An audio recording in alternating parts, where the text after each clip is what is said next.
ஒரு பனி பொழியிற குளிர்கால ராத்திரி உங்கள் வீட்டு வாசலுக்கு வெளியிலேருந்து யாரோட காலடித்தடமும் வருது. நீங்கள் அதை ஃபாலோ பண்ணி பின்னாடி போகிறீங்க. அந்த காலடித்தடம் உங்கள் வீட்டு பக்கத்தில் இருக்க அடர்ந்த காட்டுக்குள்ளேருந்து வருது.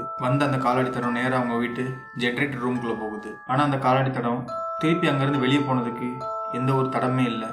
அதுக்கு என்ன அர்த்தம் தெரியுமா? அந்த காலடியோட சொந்தக்காரன் உங்கள் வீட்டுக்குள்ளே தான் இருக்காராம். இது ஏதோ ஹாலிவுட் படத்தோட ஓப்பனிங் சீன் இல்லை. 1922 ஹிண்டர் கைஃபக்னு சொல்கிற ஒரு ஃபார்ம் ஹவுஸில் தான் இது நடந்துச்சு.